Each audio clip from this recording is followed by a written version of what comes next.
Fixed deposit അല്ലെങ്കിൽ FD. ഈ വാക്ക് കേൾക്കുമ്പോഴേ നമ്മുടെയൊക്കെ മനസ്സിലേക്ക് ചില കാര്യങ്ങൾ ഓടിവരും അല്ലേ? വലിയ തുക, കുറേ നാളത്തേക്ക് പണം ബ്ലോക്കാവും, അങ്ങനെ. പക്ഷേ ഇന്ന് നമ്മൾ ഈ FDകളെ തികച്ചും പുതിയൊരു കണ്ണിലൂടെയാണ് കാണാൻ പോകുന്നത്. ഒരുപക്ഷേ ഇത് നിങ്ങളുടെ സമ്പാദ്യശീലങ്ങളെ തന്നെ മാറ്റിമറിച്ചേക്കാം. അപ്പോൾ നമുക്ക് തുടങ്ങിയാലോ? ഇപ്പോൾ FD എന്ന് കേൾക്കുമ്പോൾ തന്നെ നമ്മുടെ മനസ്സിൽ വരുന്ന ആദ്യത്തെ കാര്യം എന്താ? വലിയൊരു എമൗണ്ട് വേണമല്ലേ? 1 ലക്ഷം രൂപ, 5 ലക്ഷം, അങ്ങനെയൊക്കെ. എന്നാൽ ഈ ധാരണ ശരിക്കും തെറ്റാണെങ്കിലോ? ഈ ചോദ്യത്തിനുള്ള ഉത്തരം എന്താണെന്ന് നമുക്ക് നോക്കാം.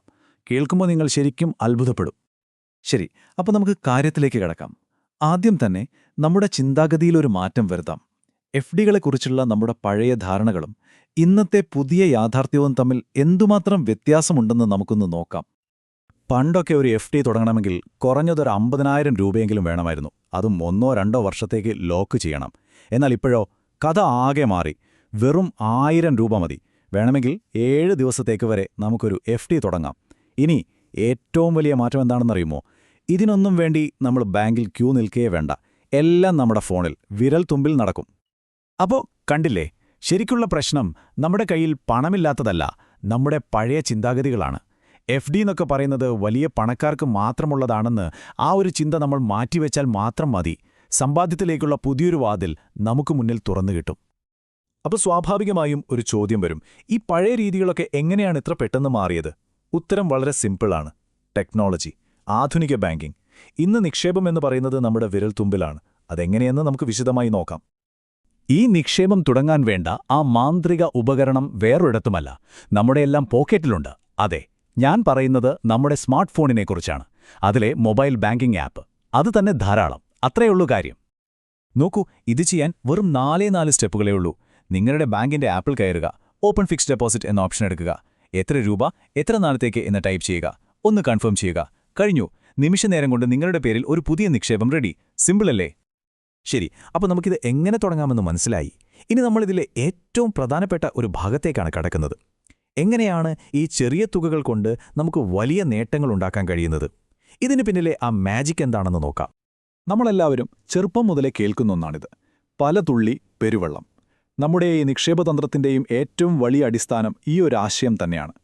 സ്ഥിരമായി ചെയ്യുന്ന ചെറിയ കാര്യങ്ങൾക്കുണ്ടാകുന്ന ആ ഒരു ശക്തിയുണ്ടല്ലോ, അതിനെ ഇതിലും ഭംഗിയായി വിവരിക്കാൻ പറ്റില്ല. എന്താണ് ഈ കോമ്പൗണ്ടിംഗ്? പേര് കേട്ട് പേടിക്കൊന്നും വേണ്ട. വളരെ സിമ്പിളാണ്. നിങ്ങൾക്കൊരു നിക്ഷേപത്തിൽ നിന്ന് കിട്ടുന്ന പലിശ മുതലിനോട് ചേർക്കുന്നു. അടുത്ത തവണ പലിശ കിട്ടുന്നത് ഈ പുതിയ വലിയ തുകയ്ക്കായിരിക്കും. അതായത് പലിശയ്ക്ക് മുകളിൽ പലിശ. ഇതാണ് നമ്മുടെ പണത്തെ ശരിക്കും വളർത്തുന്ന ആ ഒരു എഞ്ചിൻ.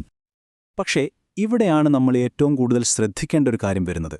ഒരു ചെറിയ FD കാലാവധി കഴിയുമ്പോൾ, ആ പൈസ കയ്യിൽ കിട്ടുമ്പോൾ നമുക്കൊരു തോന്നലുണ്ടാവും, അതങ്ങെടുത്ത് ചെലവാക്കിയാലോ എന്ന്. പക്ഷേ അവിടെയാണ് നമ്മൾ ആ തെറ്റ് ഒരിക്കലും ചെയ്യരുത്. പകരം നമ്മൾ ചെയ്യേണ്ടത് ഇതാണ്: മുതലും അതിന് കിട്ടിയ പലിശയും ചേർന്നുള്ള ആ മുഴുവൻ തുകയും ഒട്ടും എടുക്കാതെ വീണ്ടും നിക്ഷേപിക്കുക. ഓരോ തവണയും നമ്മളിങ്ങനെ ചെയ്യുമ്പോൾ ഒരു ചെറിയ ചെടി പതിയെ വളർന്ന് വലിയ മരമാകുന്നത് പോലെ നമ്മുടെ നിക്ഷേപം വളരുന്നത് നമുക്ക് കാണാൻ പറ്റും. ഒന്ന് ആലോചിച്ചു നോക്കൂ, ഈ ഒരു സിമ്പിൾ ശീലം നമ്മൾ കുറച്ച് വർഷത്തേക്ക് തുടർന്നാലോ? പതിയെ എല്ലാ മാസവും നമ്മുടെ ഓരോ FDകൾ മെച്യൂർ ആവുകയും അതിൽ നിന്ന് ഒരു സ്ഥിര വരുമാനം പോലെ നമുക്ക് പലിശ കിട്ടിത്തുടങ്ങുകയും ചെയ്യും. അതാണ് ഈ ഒരു ചെറിയ തന്ത്രത്തിന്റെ ഏറ്റവും വലിയ ശക്തി. ഇപ്പോൾ നിങ്ങളുടെ മനസ്സിലൊരു ചോദ്യം വരുന്നുണ്ടാകും, കൊള്ളാം, പക്ഷേ ഇതിനൊക്കെ എവിടെ നിന്നാണ് പണം കണ്ടെത്തുന്നത്? വിഷമിക്കേണ്ട, അതിനും ചില സ്മാർട്ട് വഴികളുണ്ട്. നമ്മുടെ കയ്യിലുള്ള പണം കൊണ്ട് തന്നെ കൂടുതൽ പണമുണ്ടാക്കാൻ പറ്റുന്ന ചില സൂത്രപ്പണികൾ നമുക്ക് നോക്കാം. ഇതാ 2 സിമ്പിൾ തന്ത്രങ്ങൾ.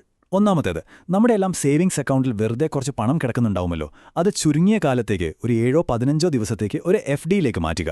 വെറുതെ കിടക്കുന്നതിനേക്കാൾ എന്തായാലും കൂടുതൽ പലിശ കിട്ടും. ഇനി രണ്ടാമത്തേത്, നിങ്ങൾ ക്രെഡിറ്റ് കാർഡ് ഉപയോഗിക്കുന്ന ആളാണോ എങ്കിൽ ബില്ലടയ്ക്കാനുള്ള പണം കയ്യിലുണ്ടെങ്കിൽ ആ ഡേറ്റിന് തൊട്ടുമുമ്പ് മെച്യൂർ ആവുന്ന രീതിയിൽ ഒരു FD തുടങ്ങിയാൽ അതിൽ നിന്നും ചെറിയൊരു വരുമാനം ഉണ്ടാക്കാം. ഒരു സേവിങ്സ് അക്കൗണ്ടിൽ പണം വെറുതെ ഇടുമ്പോൾ കിട്ടുന്ന പലിശയും അതേ തുക ഒരു ചെറിയ കാലത്തേക്ക് FD ആക്കുമ്പോൾ കിട്ടുന്ന പലിശയും തമ്മിൽ നല്ല വ്യത്യാസമുണ്ട്. ആ വ്യത്യാസം ഒറ്റയടിക്ക് നോക്കുമ്പോൾ ചെറുതാണെന്ന് തോന്നാം. പക്ഷേ ഓർക്കണം, സമ്പാദ്യത്തിന്റെ കാര്യത്തിൽ ഓരോ രൂപയ്ക്കും അതിൻ്റേതായ വിലയുണ്ട്. അപ്പോൾ ഇതിൽ നിന്നെല്ലാം നമ്മൾ മനസ്സിലാക്കേണ്ട ഏറ്റവും വലിയ പാഠം എന്താണ്? ഇത് വെറും പണം സമ്പാദിക്കുന്നതിനെക്കുറിച്ചുള്ളൊരു കാര്യമല്ല.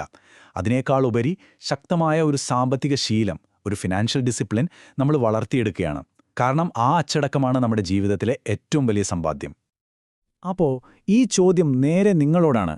നിങ്ങളുടെ സാമ്പത്തിക ഭാവിക്ക് വേണ്ടി ഈ ചെറിയൊരു ചുവടുവെപ്പ് നടത്താൻ നിങ്ങൾ തയ്യാറാണോ?